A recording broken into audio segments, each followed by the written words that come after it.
Mesdames, Messieurs, bonjour et bienvenue à votre émission Opinion. Cette semaine, nous recevons sur ce plateau M. Abdoulaye Seydou Sow. Il est administrateur civil et directeur général du Centre des œuvres universitaires de Dakar. Bonjour et bienvenue, M. Sow. Bonjour madame, bonjour aux téléspectateurs de Walfadjri. Alors, très rapidement, Abdoulaye Seydou Sow, vous êtes administrateur civil, directeur général du COUD, responsable politique de l'APR à Kaffrine. Est-ce que c'est suffisant pour vous introduire? Je le pense. Je le pense. Alors, dans le sillage de nos 60 ans d'indépendance, ma question, c'est le label sénégalais, côté administration, garde-t-il son lustre dans le temps? Oui, d'abord, je voudrais, madame, vous remercier de m'avoir invité à cette émission que je fréquente pour la seconde fois, je crois. Souhaiter, bien entendu, pouvoir répondre à votre attente, mais aussi à l'attente de vos téléspectateurs. Là, on l'espère. Ceci étant dit, cette émission aussi coïncide avec l'anniversaire il y a quelques jours de nos 60 ans d'indépendance. 60 ans d'indépendance marquée par une histoire. C'est vrai que nos 60 ans coïncident avec une période extrêmement difficile que traverse le monde. Mais si, là, votre question, est-ce que le Sénégal maintient toujours son label? Oui. Je crois que vous aurez pu répondre à cette question. Le Sénégal, de nos indépendances à nos jours, s'est remarqué par la qualité de son administration, par l'efficacité de son administration, mais aussi par la culture constante de la recherche du progrès. Et je crois qu'aujourd'hui, nous sommes en Afrique, en Afrique et dans le monde, notre administration à tous les niveaux, reste une référence. Mais avec la politisation du cercle des hauts fonctionnaires de l'État, peut-on dire que cet État est impartial, voire impersonnel? Oui, mais qu'est-ce que vous appelez politisation? Vous savez, l'engagement politique, c'est une liberté donnée par la Constitution. Sauf peut-être les militaires qui ne peuvent pas s'engager, qui ont connu ces dernières années le droit de vote. Il y a quelques années, les militaires ne votaient pas au Sénégal. Maintenant, ils votent. C'est comme cela aussi que se développe un pays. On ne peut pas reprocher à des citoyens qui jugent de tous leurs droits civils et politiques de s'engager en politique. Au contraire, moi je considère que l'engagement politique de hauts fonctionnaires de l'État est un signe de volonté, de contribution au développement de ce pays. Considérons que la politique, c'est, dans son sens étymologique du terme, dans le sens étymologique du terme, c'est la gestion de la cité. On ne peut pas vouloir exclure ce qui constitue la principale partie de l'élite de cette construction du pays. Je ne crois pas. Tout de même, les nominations au plus haut niveau encouragent l'engagement politique de beaucoup de fonctionnaires. Mais l'administration n'est pas faite que des hommes politiques. Allez au ministère des Finances, vous sortez en part le ministre des Finances et quelques responsables. L'ossature du ministère des Finances et de tous les autres ministères, c'est d'abord des fonctionnaires qui ont blanchi sous le harnais, la plupart anonymes, qui servent l'État. C'est pas, il faut simplement se référer à la visibilité des uns et des autres. Mais l'administration, c'est tout un appareil derrière. Et cet appareil-là, il n'est pas politique. Il a survécu à tous les régimes. Si vous voyez dans beaucoup de ministères fondamentaux, vous y allez, ce sont les mêmes fonctionnaires qui ont servi à tous les régimes, parce que cette fonction-là ne peut pas être politique. Maintenant, l'homme peut être politique, l'homme peut s'engager, mais la fonction d'administrateur, la fonction de fonctionnaire, pour ne pas me répéter, n'a jamais été politique. Dans tous les pays du monde, dans toutes les démocraties avancées, c'est comme ça. L'engagement n'est pas dissociable du statut. Sur ce plan, il y a à discuter. Si on compare notre pays avec d'autres, non, je ne crois pas, parce que nous sommes quand même, sur le plan démocratique, nous n'avons d'exemple à prendre de personne. Nous avons notre culture, nous avons notre histoire, et notre administration est le produit de notre histoire, et le produit de notre vécu. Et aujourd'hui, du point de vue démocratique, je ne crois pas, madame, et que cela est unanimement partagé, que le Sénégal reste une référence, l'administration sénégalaise reste une référence. Brièvement, M. Abdoulaye Seydou Sow, quelle réflexion vous inspire la posture des différents chefs d'État qui se sont succédés à la tête de ce pays depuis l'indépendance? Oui, question piège peut-être. Senghor, le président Senghor a été peut-être un des constructeurs de notre indépendance. Il a bâti les fondamentaux de l'État. Cela est clair. Les fondamentaux de l'État Et partant du legs colonial, Senghor a bâti quelque chose. Et Senghor a construit aussi le rêve sénégalais. Souvenons-nous que Senghor se projetait toujours dans les années 60 sur l'an 2000. Il a voulu créer le rêve sénégalais. Ça, nous devons le lui reconnaître. Même si, du point de vue de la démocratie, il restait beaucoup de choses à faire. Abdou Diouf est né avec une tare congénitale. C'est qu'Abdou Diouf a été président à la suite d'une manœuvre, d'une manipulation constitutionnelle. C'est peut-être l'un des rares présidents au monde qui n'a pas été élu, qui a hérité du pouvoir comme cela par la Constitution. Mais Abdou Diouf aussi s'est rattrapé, parce que Abdou Diouf a été le père du multipartisme intégral. Abdou Diouf a ouvert la démocratie, a ouvert le champ démocratique. Et ce qui a conduit au nombre de partis que nous connaissons d'ailleurs aujourd'hui. Mais Abdou Diouf aussi a vécu une situation économique difficile. C'est le temps des plans d'ajustement structurel, c'est le temps des plans d'urgence, avec le plan Saheloum, c'est aussi le temps de l'évaluation en 1994. Donc Abdou Diouf a vécu, a été un commis de l'administration et il a été aussi formaté pour ça. Mais on peut reconnaître à Diouf d'avoir fait avancer la démocratie. Et d'ailleurs, c'est lui qui a été victime de la première alternance. C'est lui qui a été président de la République en 2000. Donc nous avons fait des avancées, mais ces avancées ont été la plupart du temps obtenues à la suite de haute lutte d'une classe politique, d'une opposition déterminée, organisée, autour d'un homme qui s'appelait Abdoulaye Wade. Et Abdoulaye Wade a été le troisième type de président, fait d'audace. Incontestablement, il a fait un certain nombre de choses, surtout sur le plan des infrastructures, mais aussi sur le plan de la démocratie, parce que lui-même est produit d'une démocratie faite de lutte, 26 ans de lutte pour accéder au pouvoir. Ça a été un modèle. Et le Sénégal a été perçu comme un oasis au niveau du désert africain. On lui a reproché la gouvernance, c'est des questions sur lesquelles on peut toujours discuter. On lui a reproché sa flexibilité sur les questions de gouvernance, mais toujours est-il qu'il a quand même donné du résultat en termes de développement à ce pays. Le quatrième, c'est le président Macky Sall, qui est la synthèse, qui a vécu toutes ces périodes, et qui a une lecture juste de tous les vécus et qui en a fait une certaine, et qui a apporté sa touche personnelle. Et cette touche, c'est surtout au niveau de la construction de l'émergence. C'est le président Macky Sall qui, le premier, commence à mettre en place une croissance soutenue durant quelques années. Au moins quelques années depuis qu'il est là, au moins la croissance n'a jamais faibli. Aujourd'hui, elle est menacée par le Covid-19, 6 à 7%, 7 et quelques d'ailleurs. Et là, c'est surtout le pragmatisme né d'une nouvelle génération qui connaît les enjeux et qui a aussi qui donne à l'Afrique et au Sénégal sa place dans le monde. Aujourd'hui, nous pensons que ce leadership du président Macky Sall ouvre de nouvelles perspectives au Sénégal. Même si, encore une fois, comme je le dis, cette épidémie semble ralentir ou un peu bloquer le processus et l'élan que le président Macky Sall avait lancé. Donc les 4 présidents, chacun a son style, et chacun a tiré les leçons de l'autre. Et c'est comme ça que marche une démocratie, c'est comme ça que marche un pays qui se veut un pays avant-gardiste dans le développement. Oui, comme c'est le président Macky Sall qui tient les rênes de ce pays, il est souvent contesté par cette jeunesse qui voudrait une rupture du cordon ombilical entre le Sénégal et la France. Mais quelle qui jeunesse? nous a colonisés. Non, quelle jeunesse. Encore que ça, vous savez, le débat, c'est ça aussi le charme de la démocratie au Sénégal. Chacun a la liberté de penser comme il veut. Mais les faits sont durs et têtus. On ne peut pas reprocher au président Macky Sall une dépendance vis-à-vis de la France. Sur beaucoup de questions, nous avons vu les positions tranchées du président Macky Sall. On parle même de sur toutes les questions. Non, ça c'est un faux débat. Ça c'est un faux débat. Vous savez, nul n'a le monopole de l'unanimité. Personne ne peut avoir l'unanimité.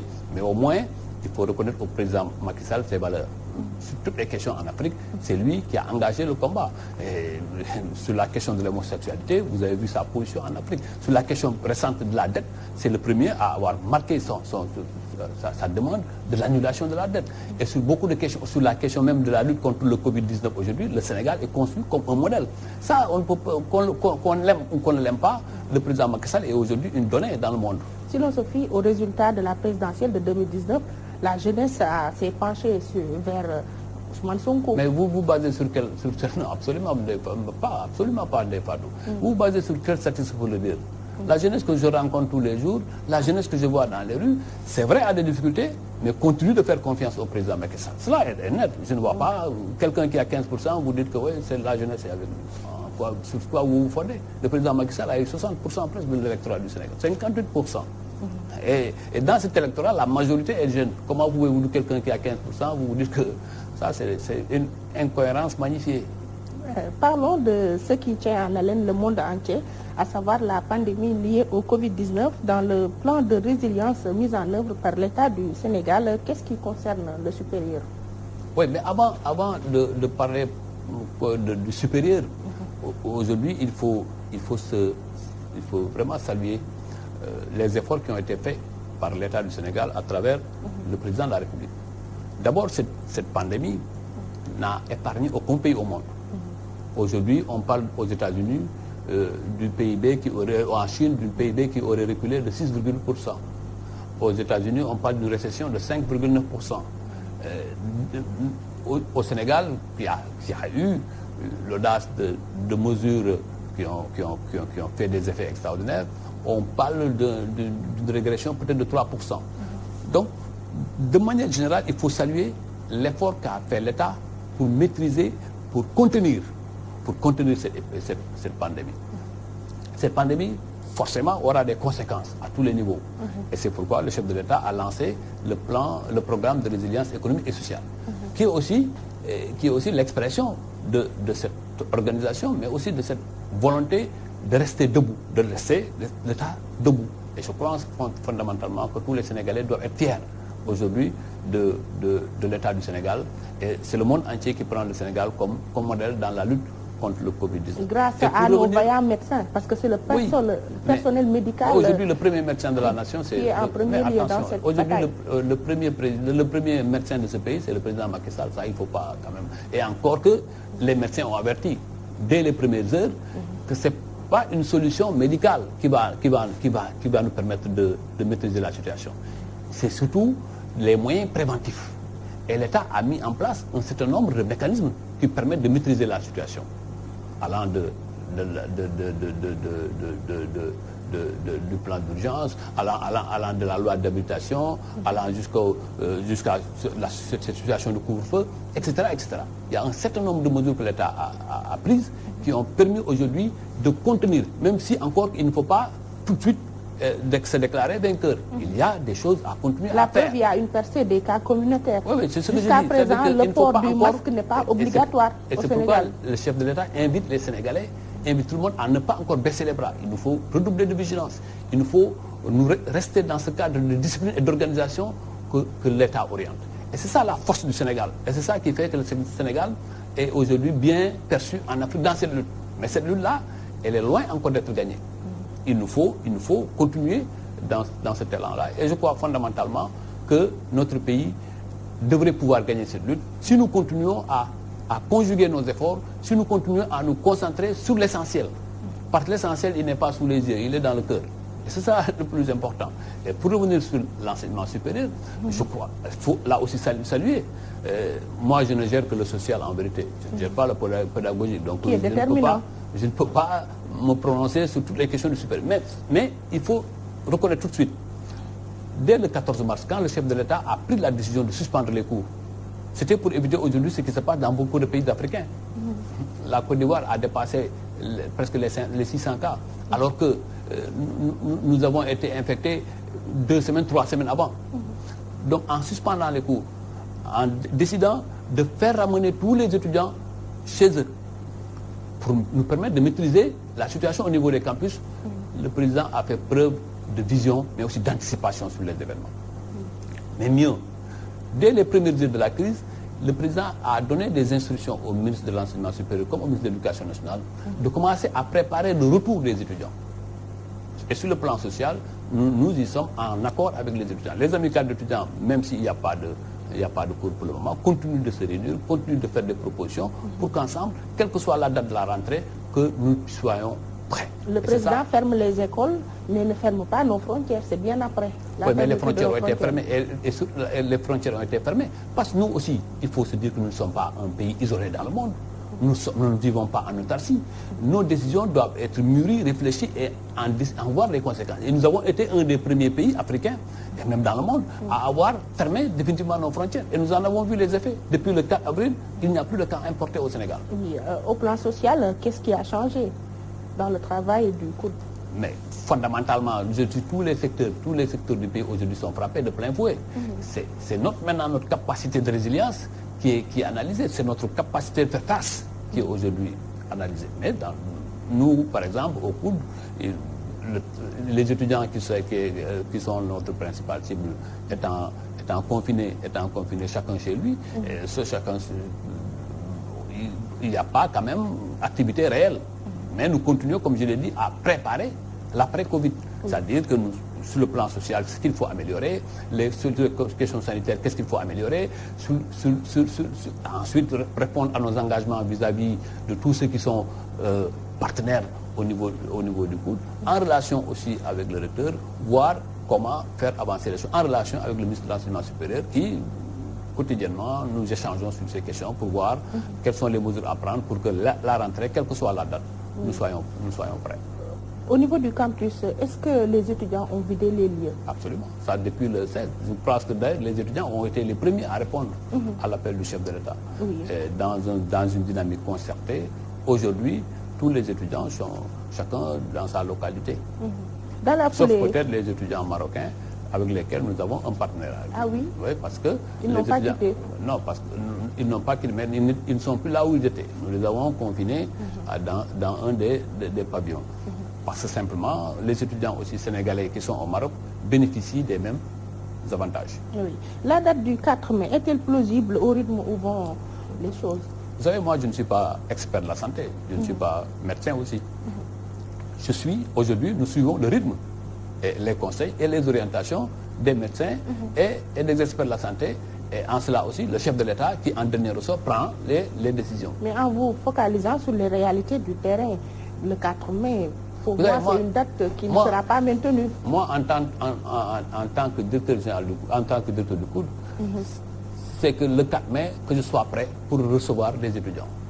Si bien entendu, ce n'est pas le cas, ce n'est pas de ma responsabilité, et nous en tirerons les conséquences. Mais l'essentiel est qu'aujourd'hui, si le 4 mai nous devrions reprendre, nous sommes dans les dispositions de pouvoir reprendre. En France, le président Macron annonce comme date de la rentrée au niveau du supérieur au mois de septembre. Pourquoi pas au Sénégal? Non, vous savez, la réalité française n'est pas la réalité sénégalaise. D'ailleurs, tout de suite, vous disiez, ouais, on reproche au président Macky Sall de suivre la France. Tel n'est pas le cas. Dans la gestion du Covid, nos mesures ont été plus audacieuses à tous les niveaux. En France, comme en Europe, dans beaucoup de pays, les États ont été un peu surpris. Tel n'est pas le cas, au Sénégal en tout cas. Et tout de suite, vous me demandez ensuite de copier sur la France. Il faut quand même que nous soyons conséquents. Les universités françaises ne sont pas nos réalités. L'environnement économique français n'est pas notre environnement. Forcément, nous allons tenir compte de nos réalités. Par exemple, le téléenseignement est très facile en France, mais ce n'est pas le cas au Sénégal. C'est rendre compte de notre réalité. Donc, il nous faut arriver à des mesures qui soient en adéquation avec nos réalités et avec nos possibilités. Et en ce moment-là, nous pourrons convenablement gérer les situations à venir. Oui, les autorités excluent l'idée d'une année blanche par respect au quantum horaire. Cette éventualité n'est-elle pas persistante? Oui, mais vous savez, le principe, c'est de faire tout pour qu'il n'y ait pas d'année blanche. Mais aujourd'hui, l'année blanche ne dépend pas de nous, ne dépend pas de l'éducation nationale comme de l'enseignement supérieur. L'année blanche dépend du développement de la pandémie. Aujourd'hui, tous les secteurs économiques paralysés, mais paralysent aussi le secteur de l'enseignement et de l'éducation. Ça, forcément. Prions maintenant pour que cette pandémie soit contenue dans les délais. Et nous pensons que jusqu'au mois de juin, nous pouvons encore maîtriser la situation. C'est pourquoi l'année blanche ne peut être à l'ordre du jour d'un décideur. Mais après juin, l'année blanche s'impose. On sera dans l'hivernage.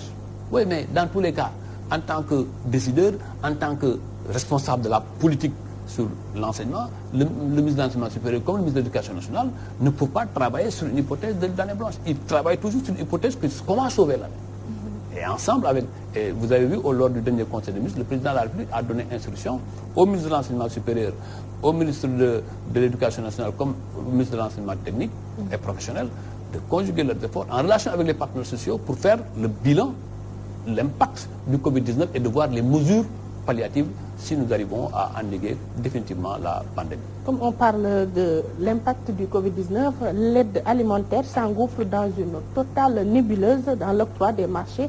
Pour cette fois-ci, l'État n'avait-il pas le devoir d'être transparent? Mais Madame Ndeye Fatou, je dois vous dire que vous devez faire attention à votre expression. Parce que là, vous êtes affirmative. Or, restons sur les principes. On atteste l'octroi du marché des transports à un député. Mais madame, je vais vous dire trois choses. La première, c'est que c'est notre Assemblée nationale qui a voté une loi d'habilitation pour le président de la République. La deuxième, le président de la République, bien avant, a pris un décret qui déroge aux dispositions du marché public, des marchés publics. Et cela, dans l'esprit, cela se comprend. Les populations frappées de plein fouet par cette crise, les populations qui souffrent et qui attendent l'appui de l'État, ne peuvent pas attendre des dispositions qui peuvent vous faire courir au moins durant 6 mois. Mais la confiance n'exclut pas le contrôle. Nous ne sommes pas encore à l'étape du contrôle. Nous sommes à l'étape des premiers actes. Et donc, loi d'habilitation, ensuite décret qui déroge aux dispositions principales du Code des marchés, malgré tout cela. Donc, le ministre du Développement communautaire, comme l'État du Sénégal, n'était pas astreint à toutes ces procédures. Mais malgré ça, dans le souci de la bonne gouvernance et de la transparence, il y a eu un avis d'information porté dans des journaux connus et reconnus. Il y a eu une procédure où des gens ont déposé et sanctionné par un dépouillement. Toutes les listes de tous les soumissionnaires ont été publiées. Donc en quoi il y a une nébuleuse? Sur les listes. Attendez, et mieux encore, à tous les niveaux, l'armée qui a été associée, qui est aussi une nouvelle donne dans ce schéma. On ne peut pas soupçonner l'armée et la gendarmerie de partialité, de contrôle. Tous les fournisseurs qui ont dit avoir un tonnage bien précis ont été contrôlés. Et en quoi il y a problème? Ce qui n'était pas réel dans les faits. Parce qu'ils ont fait recours aux grands importateurs de riz. Non, absolument. Vous savez madame, ce qu'il faut dire, c'est que l'État vous dit ceux qui ont un tel tonnage peuvent soumissionner. Vous dites que vous avez tant de tonnes. On contrôle. L'État n'est pas est dans l'urgence. On ne peut pas attendre des gens qui vont vous dire je vais aller rechercher. Moi, j'aurais bien compris que vous lui dites oui, il y a problème. Si vous me citez quelqu'un qui est dans les critères définis par l'État du Sénégal et qui n'a pas été attributaire. Par exemple, cet acteur qu'on connaît dans les chaînes de fast-food, je sais, restaurants ou autres, qui a été pris par l'État dans la procédure. Mais Ndeye Fatou. Il n'est pas spécialiste en la matière. Mais Ndeye Fatou, dans quel pays avez-vous vu quelqu'un confiné dans le secteur privé à une seule activité? Mieux, à l'état actuel de mes informations, l'homme que vous semblez indexer du doigt a 180 milliards de chiffre d'affaires dans le riz. Quelqu'un qui a 180 milliards dans le riz n'est pas nouveau dans la production du riz. Et il a rendu public ces sociétés qu'il a créées depuis 2016. La première créée en 2016, la deuxième créée en 2019. Où est la difficulté? Moi, je voudrais qu'on me dise qui est le Sénégalais qui est en capacité. C'est les anciens dans tout cela? Quel ancien? Qui en dispose? Non, attendez. Vous êtes sûr qu'il a 10 000 tonnes en stock? Vous êtes sûr de le dire? Affirmez-le. Non, il faut éviter ce petit débat. Moustapha Tall, tout le monde connaît aussi son histoire. Il est démêlé avec la douane depuis quelques années. L'importation de riz, il faut qu'on sorte les états de service et qu'on les brandisse devant les Sénégalais. Moi, je voudrais bien que Moustapha Tall brandisse en se disant oui, je réponds à tous les critères, voici mon stockage, que les Sénégalais peuvent voir. Et après, là, nous pourrons juger. On ne peut pas simplement se mettre dans une posture de victimisation qui n'a aucun fondement. Il faut aussi, nous, Sénégalais, que nous soyons juges des faits. Moi, je veux que les gens qui sont aux responsabilités, à ces responsabilités-là, soient jugés sur leurs faits. Encore que c'est un débat futile qui ne fait que nous retarder ce travail que nous avons tous engagé. Tous les Sénégalais unanimes qui ont conjugué leurs efforts autour du chef de l'État ne doivent pas être entachés par des recherches, par des gens qui font de leur business.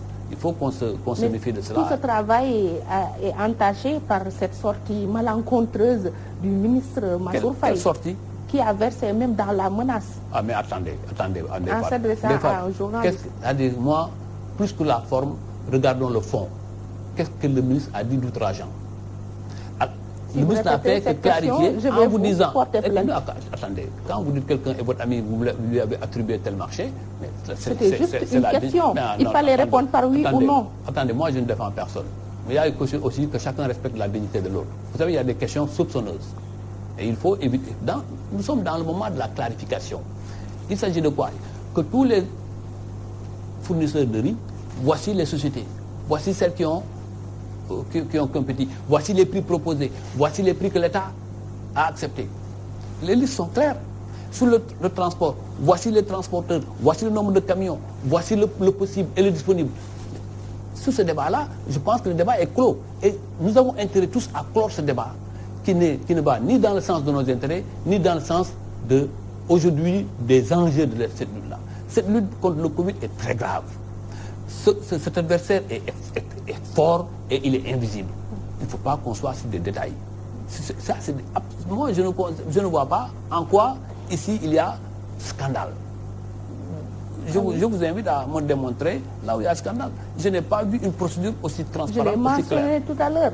Un député du peuple qui gagne un marché. Vous savez, avant d'être député, vous avez une fonction et vous travaillez. Et c'est ça d'ailleurs, vous devez toujours aux hommes politiques d'avoir des métiers.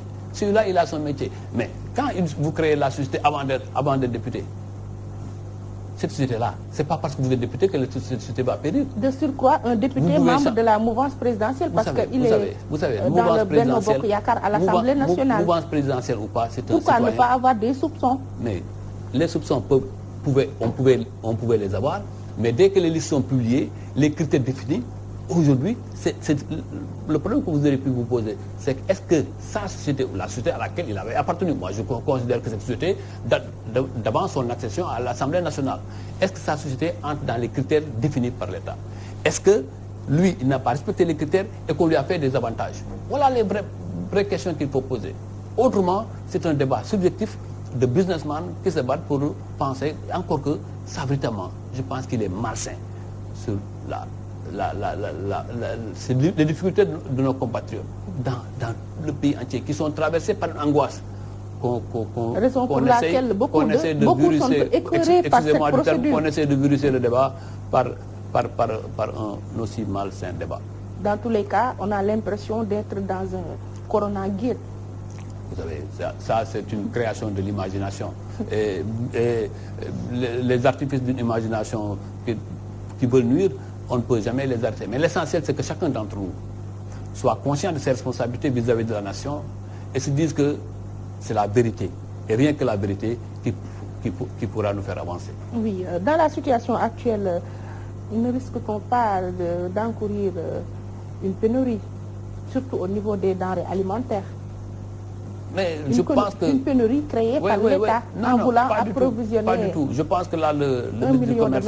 le ministre du Commerce a déjà donné les garanties que durant 3 mois, au moins, nous sommes assurés qu'il n'y aura pas de difficultés. Je crois que ça, c'est aussi... Et au-delà de 3 mois? C'est aussi, mais au-delà de 3 mois, même, nous souhaitons que nous puissions endiguer cette pandémie et que le monde revienne à l'état normal. Et vous m'avez coupé quelque part. C'est là aussi il faut saluer la capacité d'anticipation de l'État du Sénégal. Beaucoup de pays aujourd'hui traversent des crises économiques très graves, plus pointues que celles que nous sommes en train de vivre, parce que l'État du Sénégal a su prendre les mesures d'anticipation. L'État du Sénégal a fait preuve de sérénité face à la crise. C'est-à-dire qu'à tous les niveaux, et en moins de 2 semaines, ça aussi il faut le saluer, en moins de 2 semaines, le Sénégal, à travers son programme de résilience économique et sociale, mobilise presque 1000 milliards. Ça, quand même, c'est là où il faut accentuer notre débat. Oui. C'est-à-dire aujourd'hui, le débat doit être orienté vers ces questions. Une somme qui reflète l'élan de générosité des Sénégalais, mais aussi de la crédibilité du Sénégal dans le monde. Ce n'est pas que l'appui des Sénégalais qui a fait 1000 milliards. Il y a aussi l'appui des partenaires techniques et financiers. Forcément, donc, ce qui encore renforce cette image du Sénégal. Est-ce que nous avons le droit, cette image du Sénégal qui est aujourd'hui à son summum, de la ramener à ce niveau de débat inutile et dangereux? Et pour dire sur la transparence. Moi, j'ai été à Kaffrine. J'ai rencontré le gouverneur, j'ai rencontré le préfet, j'ai échangé avec le maire de Kaffrine. Donc, je sais les efforts qui ont été faits pour que cette aide-là aille au destinataire. Et dans la transparence. Et c'est ça qu'il faut saluer. C'est ça qu'il faut saluer. Je donne par exemple pour le signifier. Les commissions départementales, ce sont ceux qui ont droit, qui sont membres. Moi, je suis responsable politique. Je suis un des responsables politiques de la paix à Kaffrine. Mais je n'ai pas la qualité d'être membre de ces commissions. Je ne suis pas membre. Ceux qui doivent être membres le sont. Donc, le chef de l'État a veillé à ce que partout, il y ait de la transparence, que les Sénégalais puissent accéder à leurs droits. Et au sommet, il met en place, il n'était pas aussi obligé, il met en place un comité de pilotage de tout cela. Mais quand même, n'est pas tout. Nous tous, journalistes comme acteurs politiques de tous bords, devaient applaudir cette forme. Où est ce comité de pilotage dans tout cela? On voit, comme dans les images, le président Macky Sall qui est au devant avec son entourage. Le président Macky Sall restera au devant. Où sont les membres de ce comité de pilotage? C'est le suffrage des qui a parlé au nom de ce comité? Mais le président dit de manière très claire, un comité de pilotage, mais ce comité de pilotage sera présidé par une personnalité indépendante. Cela demande de la concertation, cela demande des avis, mais on ne peut pas mettre en place un comité accepté par tout le monde. Là, on met la charrue avant les bœufs. Non, parce que le président a déjà distribué ses vivres. Est-ce que vous pensez que il a réceptionné et distribué ses vivres? Est-ce que vous pensez que le président devait suspendre cet appui devant cette situation d'urgence, attendre la mise en place de structures concertées, discuter pour arriver à quelque chose? Quand même, il y a une urgence. Il faut aussi comprendre. Malheureusement, c'est que vous partez de votre situation personnelle, vous ne regardez pas ce qui se passe dans le pays. Et ce qui se passe dans le pays, c'est qu'aujourd'hui, les populations ont besoin d'aide. Le président, oui, respecte cette volonté d'urgence, cette urgence, mais aussi en même temps trouve des mesures palliatives et d'accompagnement pour que tout soit fait dans la transparence, pour que tout soit partagé par l'ensemble des forces vives. Et dans ce comité, pour revenir à ce comité, il y aura l'opposition, il y aura la société civile, il y aura toutes les parties prenantes pour que nous tous, que nous puissions co-gérer cette situation. Et c'est cette situation de co-gestion... Un comité qui vient après la distribution des vies. Encore une fois, vous pensez que la distribution des vies, c'est 69 milliards. 69 milliards. Et sur 1000 milliards. Vous pensez que le comité aujourd'hui est impertinent? Et mieux, je vous ai dit tantôt que la distribution des vivres répond à une obligation d'urgence. Et cette obligation d'urgence-là, on ne peut pas attendre. Des gens qui ont faim, vous dire oui, attendons 2 semaines, 3 semaines pour que le comité soit mis en place. Ensuite, le contexte, bientôt nous allons vers le mois de Ramadan, ce sera encore plus difficile. Donc je pense que cette pragmatisme du chef de l'État est à saluer. En insistant sur l'épongement de la dette des États africains, le président Macky Sall ne propage-t-il pas l'image de cette Afrique prosternée? Vous savez, c'est toujours l'angle de vision. L'Afrique n'a jamais été prosternée. En tout cas, tel que je la conçois moi. Nous avons, nous sommes sortis d'une histoire faite de haut et de bas. Traite négrière, colonisation, les plans d'ajustement après, toutes ces difficultés, néocolonialisme, tout ce que vous voulez dire. Il y a eu quand même, l'Afrique a une histoire. Et cette histoire-là, nous la partageons avec le monde. Je pense que ce qu'il faut saluer, c'est l'audace du président Macky Sall, le courage du président Macky Sall. C'est le premier à avoir demandé l'annulation de la dette. C'est audace de tendre la main. Non, c'est pas. Vous savez, le monde, c'est des affaires entre les différents États. C'est pas une main tendue. Le président Macky Sall revendique un droit de l'Afrique. C'est un droit de l'Afrique de demander la solidarité du monde, parce que nous sommes aussi dans le système de la mondialisation et nous allons vers un nouvel ordre économique et social dans le monde. Et ce nouvel ordre économique et social doit être préparé. L'Afrique a beaucoup donné à l'Europe. Aujourd'hui, revendiquer de l'Europe une annulation de la dette n'est pas une main tendue. Au contraire, ce sont nos droits que nous revendiquons. Et le président Macky Sall a été le premier à le revendiquer, appuyé par le pape François, appuyé par le président Macron. Ce leadership-là, et vous avez vu, le G20 n'a pas répondu définitivement à cette question, mais a jeté de l'Est en parlant de rééchelonnement de la dette. Oui, il faut prendre ça et continuer la bataille pour que cette dette soit annulée. Parce que l'annulation de la dette permettra à l'Afrique de redémarrer. Et mieux, de passer le cap du Covid avec moins de séquelles. Et ce sont ces débats-là, aujourd'hui, qui méritent qui mérite vraiment un enjeu. Que les Africains, que nous, Sénégalais, nous puissions assumer notre rôle de leadership en Afrique dans le monde en réfléchissant un débat sur gênant pour les panafricanistes. Oui, absolument, sur l'annulation de la dette, sur le nouvel ordre qui se profile. Il y a beaucoup de questions aujourd'hui qui doivent mériter notre anticipation et notre réflexion. Et cette réflexion va encore renforcer la place du Sénégal et de l'Afrique dans le monde. C'est ça le vrai débat, les vraies questions. Aujourd'hui, vous êtes en train de me poser les vraies questions. Après ce épiphénomène de la question du riz.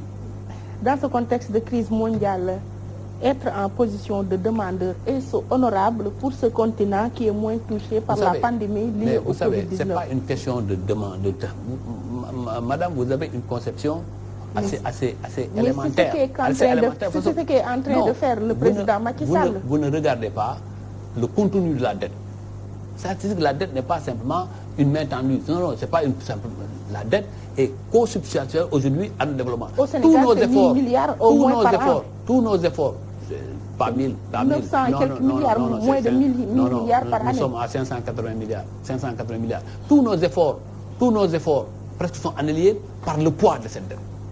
Vouloir que cette dette soit retirée ou même, à la limite, allégée, fait partie des moteurs de croissance de notre développement futur. Par ces pays qui sont plus touchés par cette pandémie. Mais l'Europe, les États-Unis. Madame, mais l'Europe, les États-Unis, à leur niveau de développement économique. Pourquoi devrons-nous avoir honte d'un plan qui tient en compte, qui demande simplement l'annulation de la dette? Alors qu'au sortir de la guerre mondiale, l'Europe a bénéficié aussi de son plan Marshall. Pourquoi avoir honte? En tout cas, moi, je n'ai aucune honte à demander l'annulation de la dette du Sénégal et de l'Afrique. Nouvel ordre mondial, mais aussi nouveau calendrier sportif. À quoi devra-t-on s'attendre? Surtout dans votre domaine, le football. Bon, mais enfin, vous savez, le domaine le plus touché, c'est incontestablement le sport. Le sport, c'est totalement arrêté. Et bien entendu, aujourd'hui, c'est de plein fouet que nous sommes frappés. L'industrie du sport a été totalement stoppée. Et c'est pourquoi il faut continuer. Et je salue la solidarité, l'effort fait par les sportifs autour du ministre des Sports. Je pense que les sportifs ont été les premiers à répondre à l'appel du chef de l'État. Et ça, cet élan de solidarité des sportifs est à magnifier. Maintenant, il nous faut réfléchir, nous aussi, sur l'après-Covid. Malheureusement, c'est que nous ne connaissons pas encore la date de la fin du Covid. Ce fait que la réflexion est difficile. Mais la réflexion ici, ça ne sera axée que sur des hypothèses. Ça se termine en temps, et qu'est-ce qu'il faut faire, comment il faudrait faire. Et ensuite, réfléchir sur les moyens d'accompagnement du monde du sport. Ça aussi, il faut que... Comme on y est, les présidents de clubs professionnels demandent à la fédération des indemnisations. Vous savez, mais ça, mais la fédération sénégalaise de football a toujours soutenu la Ligue de football professionnel. Rappelons-nous tous qu'en début de saison, il y a eu un soutien presque de 400 millions. Je ne suis pas très précis sur les chiffres, mais au moins 400 millions, quelque chose comme ça, pour permettre à la Ligue de football professionnel de ne pas tomber dans les difficultés. Si on regarde ce qui a été investi dans le football professionnel en début de saison. Donc, l'encadrement, le soutien de la fédération au club du Sénégal n'a jamais fait défaut. Mais maintenant, c'est que nous sommes aussi dans un paradoxe. Je pensais que ça, sont les clubs qui seraient les premiers à demander à la fédération, mais c'est les clubs professionnels. Or, quand un club professionnel vend un joueur, la fédération a 0 francs. La Ligue de football professionnel a sa personnalité juridique qui est propre. Regardez en Algérie, dans la participation aux efforts de l'État contre le Covid, le quart de la participation du monde sportif vient de la Ligue de football professionnel algérienne. Donc, je pense qu'il y a des questions que les gens, nous devons ensemble traiter de manière solidaire, mais pas en portant presse, en pensant se victimiser. Alors que du point de vue légal, on n'a rien à demander à la fédération. La fédération, en principe, ne gère pas les clubs professionnels. Les clubs professionnels sont gérés par la Ligue de football professionnel. Parce que on fait du business, c'est du football business. Et ce football business-là, maintenant que l'État du Sénégal, qui a appuyé le secteur privé, que l'État du Sénégal, qui a appuyé les sociétés, qui a appuyé les entreprises, pense aussi aux entreprises sportives, est une très bonne chose. Mais cela, nous ne pouvons le réussir que si le monde du sport unit ses forces et qu'on n'essaye pas de faire des démarches solitaires jouant aux petits guerriers qui n'a aucun sens. Et qu'est-ce qui a été prévu pour les clubs amateurs? Oui, mais bien entendu, la Fédération sénégalaise de football a tenu différentes réunions. D'abord en décalant, en annulant, a décidé d'annuler toutes les coupes. Après de voir comment évaluer la suite de nos championnats. Et après, en relation aussi... Ah oui, cette année, il n'y aura pas de coupe. Ouais, il n'y aura pas de coupe du Sénégal, coupe de la Ligue de football professionnel, coupe de la Ligue amateur, il n'y en aura pas. Parce qu'aujourd'hui, nous sommes pressés par le temps. Mais comment terminer nos championnats? Voilà la vraie question. Mais parallèlement aussi, la FIFA est en train de réfléchir sur l'impact du Covid dans le football en Afrique. Et pour voir quelles sont les mesures d'accompagnement. C'est toute cette politique-là qu'il faut attendre en relation avec la CAF et avec les moyens dont nous disposons. Et avec l'État du Sénégal, nous définirons une politique d'appui, de soutien et d'encadrement de tout le football sénégalais pour voir. Mais ça se fait qu'avec responsabilité, avec mesure et que chacun chasse là où se limitent ses prérogatives et que chacun sache que, attention, quand j'ai décidé d'être dans un statut, il y a quand même des clubs professionnels ici dans ce pays, mais qui ont bénéficié de largesse de l'État, mais qui n'ont pas acheté les terrains sur lesquels ils sont. Mais ça aussi, c'est des facteurs d'encouragement du football professionnel qu'avait fait l'État. Il y a eu beaucoup d'efforts qui ont été faits. Ces efforts-là, il ne faut pas considérer qu'ils sont nuls. Et aujourd'hui, dans cette situation, vouloir penser encore qu'il faut se souvenir, nous tous sportifs, que l'enjeu aujourd'hui, c'est de sortir de cette situation. L'enjeu aujourd'hui, c'est d'abord d'aider ces populations en souffrance et qui n'ont plus d'espoir. Mais là, nous faisons partie de cette société, faisons partie de ce Sénégal. Nous devons exprimer d'abord notre solidarité et après voir comment nous, ensemble, nous allons nous organiser pour que le football reste debout. Donc c'est ce qui explique que cet attentisme noté au niveau de la Fédération sénégalaise de football. Non, il n'y a pas d'attentisme du tout. Il n'y a pas d'attentisme du tout. Aujourd'hui, cette situation fait qu'on ne peut pas se précipiter dans des décisions qui demain seront remises en cause par la situation. Il faut être serein, il faut être responsable, observer les choses et voir les possibilités économiques que nous avons en relation avec la FIFA et la CAF et vous apporter le soutien qu'il faut à la famille du football sénégalais dans sa globalité. Je rappelle qu'aujourd'hui, ceux qui sont le plus dans le besoin, j'en suis convaincu, c'est les clubs du football amateur éparpillés dans tous les pays dans des conditions souvent difficiles. Mais moi, je préfère toujours répondre et poser mes problèmes dans les instances habilitées. Oui, parlons de Kaffrine, votre région. On a vu quelques images au niveau de Mbirkilane où l'on met 6 sacs de riz pour tout un village. Mais ça, non, quand même, sois un sérieux. Ça remet en cause l'aide alimentaire. Jusqu'à hier, le tonnage prévu pour la région de Kaffrine n'était pas encore arrivé à destination. Donc on ne peut pas parler de 6 sacs ou de trucs par village. Ça, c'est des fausses informations. Il faut vous fier à la bonne information. Ce qui est important aujourd'hui, c'est que Kaffrine, comme dans toutes les communes du Sénégal, il y a un système qui est mis en place autour des préfets, autour du gouverneur et autour des différents maires.